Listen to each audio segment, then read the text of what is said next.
As we're having this discussion, this torture discussion, what do you think about Western democracy? What do Western ambassadors do in India? If my ambassadors did a fraction of that, you would all be up in arms. So I think there are double standards here. मैं जयशंकर को सुनता हूँ sir, मैं वो foreign trips पे sir वो उसने European सारे बैठे हुए थे, उन्होंने कहा एक तो आप इस खत से निकल आए कि आपकी लड़ाई हमारी लड़ाई है. The mark you see on my nail is a mark of a person who's just voted. To self-appointed custodians, people who've never fought an election, who are nothing to do with democracy, actually telling the rest of the world what is right and what is wrong in democracy. And I think it is, to me, inevitable. इसी तरह मोदी के जो foreign minister है वो भी बड़े सख्त उन्होंने घूर रहे हैं.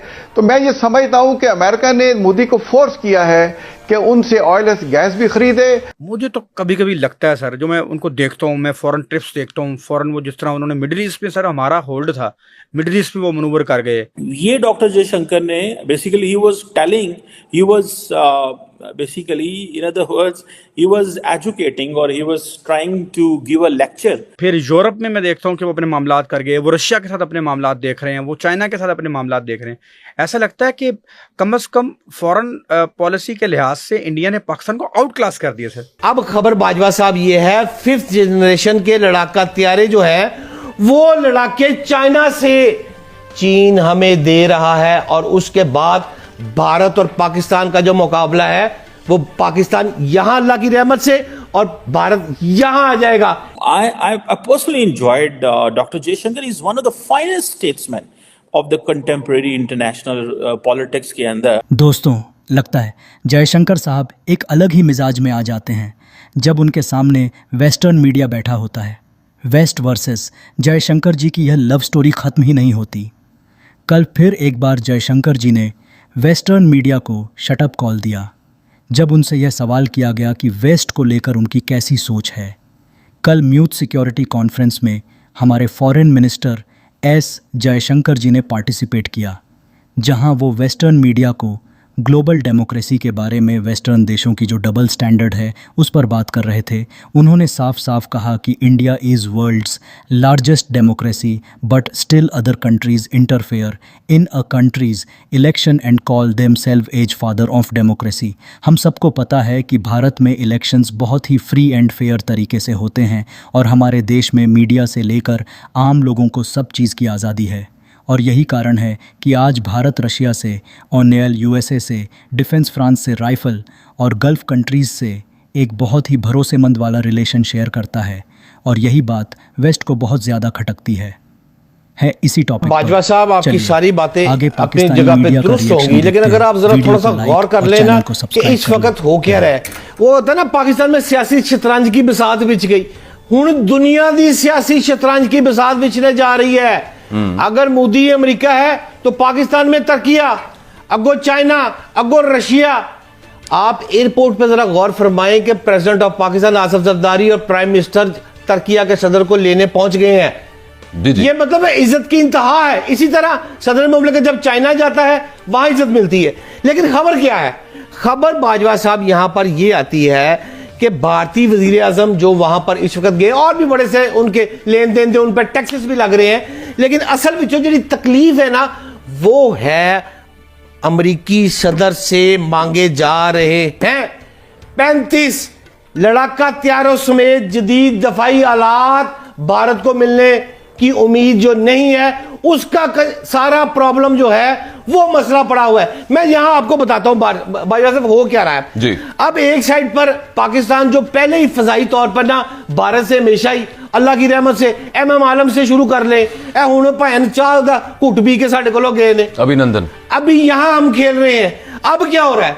अब खबर बाजवा साहब ये है, 5th जनरेशन के लड़ाका तैयारे जो है वो लड़ाके चाइना से चीन हमें दे रहा है, और उसके बाद भारत और पाकिस्तान का जो मुकाबला है वो पाकिस्तान यहां अल्लाह की रहमत से और भारत यहां आ जाएगा. क्यों आएगा? उसका जवाब यह है कि 35 तैयारों का जो पहला स्क्वाड है वो 40 तैयारों पर मुश्तमिल है. ये पाकिस्तान में लैंड करने वाला है, और यहां पर दर्जनों अफराद ऐसे हैं जो इस वक्त चाइना में हमारी ट्रेनिंग दे रहे हैं. और ये त्यारा बाजवा साहब, ये जब ऊपर जाता है ये भारत के रडार में नहीं आना। To self-appointed custodians, people who've never fought an election, who are nothing to do with democracy, actually telling the rest of the world what is right and what is wrong in democracy. And I think it is, to me, inevitable that it will be challenged. My second issue, is, look, every country has its mainstream politics. It has its outliers, okay? If I were to look, for example, at how much Europeans, Westerners reach out to outliers in those societies. If I were to look at what do Western ambassadors do in India, if my ambassadors did a fraction of that, you would all be up in arms. So I think there are double standards here. मैं जयशंकर को सुनता हूँ sir, मैं वो foreign of trips पे sir वो उसने European सारे बैठे हुए थे, उसने कहा एक तो आप इस खत से निकल आए कि आपकी लड़ाई हमारी लड़ाई है और हमारे मसले आपके मसले नहीं हैं। इस खत से ज़रा निकल आए यूरोप का मसला सारी दुनिया का मसला होना चाहिए और सारी दुनिया का मसला यूरोप का मसला नहीं होना चाहिए। मुझे तो कभी कभी लगता है सर, जो मैं उनको देखता हूँ, मैं फॉरेन ट्रिप्स देखता हूँ, फॉरेन वो जिस तरह उन्होंने मिडिल ईस्ट में सर हमारा होल्ड था, मिडिल ईस्ट में वो मनूवर कर गए, अमेरिका क्वाड 4 उन्होंने बना दिया, फिर यूरोप में मैं देखता हूँ कि वो अपने मामलात कर गए, वो रशिया के साथ अपने मामलात देख रहे हैं, वो चाइना के साथ अपने मामलात देख रहे हैं। ऐसा लगता है कि कम से कम फॉरेन पॉलिसी के लिहाज से इंडिया ने पाकिस्तान को आउट क्लास कर दिया सर। नहीं, वो तो जाहिर है, उन्होंने चाइना से दुश्मनी अपनी वेस्ट को बेची है ना। हाँ जी, पाकिस्तान को भी समझ नहीं आ रही, हम 2 दिन हम चाइना के साथ होते हैं, 2 दिन हम अमेरिका के साथ होते हैं। पाकिस्तान के अंदर हमें पोस्ट कोल्ड वॉर हमारी इंटरनेशनल पोजीशनिंग क्या होनी है, इस पे कोई सीरियस काम नहीं हुआ। अच्छा। और ये एक बहुत संजीदा एक मामला है और मसला है।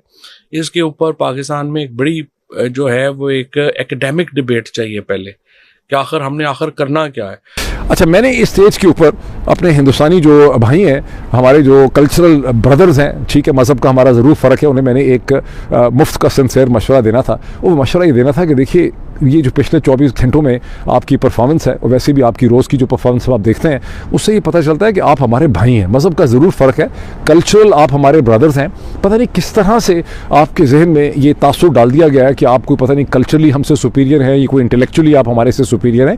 कि जो सारी आपकी निस्बतन बेहतर परफॉर्मेंस दुनिया में नज़र आती है, ये आपकी पॉपुलेशन के साइज़ की वजह से है और उसी वजह से आपकी इकॉनमी का भी साइज़ है। वरना आपकी $4 ट्रिलियन की इकॉनमी है और वहाँ पर चीन की 19-20 ट्रिलियन डॉलर की इकॉनमी है, वो मुसलसल आगे बढ़ रही है, आबादी आपकी बराबर है। हालांकि चीन जो है, जब 1948 में चाइनीज़ रिपब्लिक ने अपना कम्युनिस्ट जो रिपब्लिक ऑफ चाइना है, उसने अपने सफ़र का, पीपल्स रिपब्लिक ऑफ चाइना ने अपने सफ़र का आगाज़ किया, तो वो कम अज़ कम भी 50 बरस से वहाँ पर एक खौफनाक सिविल वॉर, मार धाड़ हो रही थी, जिसके नतीजे में उनका सारा स्ट्रक्चर जो है वो तबाह हुआ और मिलियंस ऑफ लोग जो हैं वो मर गए। बॉक्सर्स वॉर जो है ना 19th सेंचुरी की चीन में, उससे लेकर नेशनलिस्ट रिबेलियन, फिर उसके बाद जापान का इन्वेजन, फिर उसके बाद कम्युनिस्ट स्ट्रगल, तो उसमें उनकी तमाम सिविल वॉर का वो टाइम पीरियड है।